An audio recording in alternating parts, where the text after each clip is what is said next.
এই চাকরিযুক্ত পুলিশদের জন্য যে কমিশন গঠন করেছিলেন, সেই কমিশনের প্রধান মাননীয় ডক্টর শোয়েব স্যার এসেছিলেন।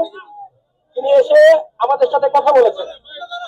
তবে তিনি প্রথমবার যেটা বলেছিলেন যে গত 18ই আগস্ট যত সম্ভব তিনি এখানে দাঁড়িয়ে আমাদেরকে বলেছিলেন যে তোমাদের সাথে অন্যায় করা হয়েছে, তোমাদের সাথে অন্যায়ভাবে চাকরিচ্যুত করা হয়েছে, তোমাদের সাথে ন্যায় বিচার করেনি, আমরা তোমাদেরকে পূর্ণবহাল করে দেব, তোমরা 80-90% এমনিতে চলে আসবা।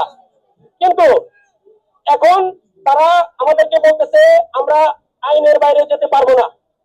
এখন আপনাদের কাছে আমি একটা দাবি জানাতে চাই, এই যে বিগত স্বৈরাচারী সরকার আমাদেরকে চাকরিচ্যুত করার জন্য তারা নিজের ইচ্ছা মতো তারা কি করেছে, আমাদেরকে অপরাধী সাব্যস্ত করেছে।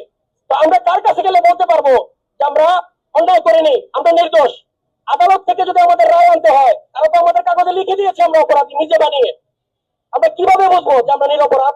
আদালতে গিয়ে তো আমার মতো বেকারের পক্ষে 2-3 লাখ টাকা খরচ করে রায় আনা সম্ভব না।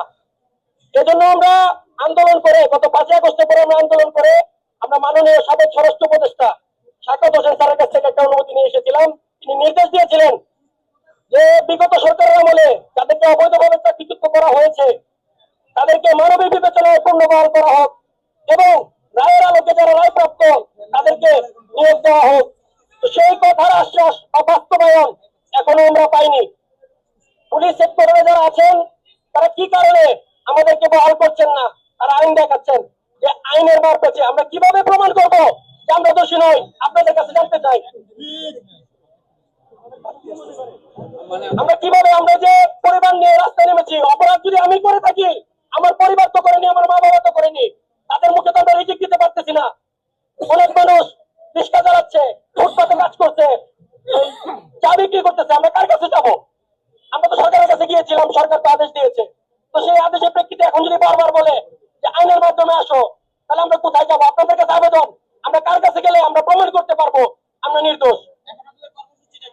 আমাদের কর্মসূচি আমরা সরকারের কাছে যাব, যদি আমরা এখান থেকে আশ্বাস না পাই সরকারের কাছে দাবি জানাবো এবং আমরা প্রেস ক্লাবে একটা প্রেস ব্রিফিং এর আয়োজন করতেছি। আমরা আয়োজন করে একটা প্রেস ব্রিফিং করবো। আমরা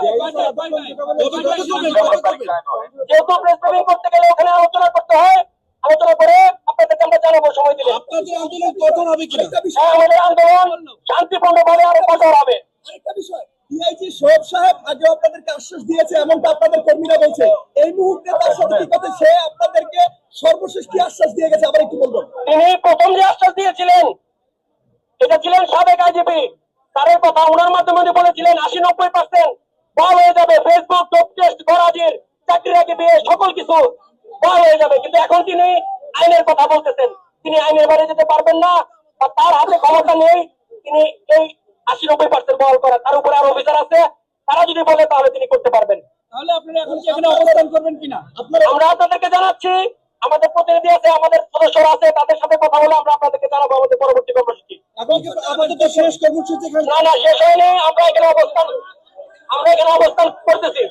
আপনাদের সহকর্মীরা তো বলছে যে আর আশ্বাস শুনবে না, আপনাদের সহকর্মীরা আপনাদের এই ঘোষণা মানছে না। আমরা এখান থেকে আশ্বাস না পাওয়া পর্যন্ত আমরা এখানে অবস্থান করব। যেহেতু আগামীকাল তাদের মিটিং আছে, আমরা মিটিং থেকে রেজাল্ট নিয়ে তবে বাড়ি ফিরবো।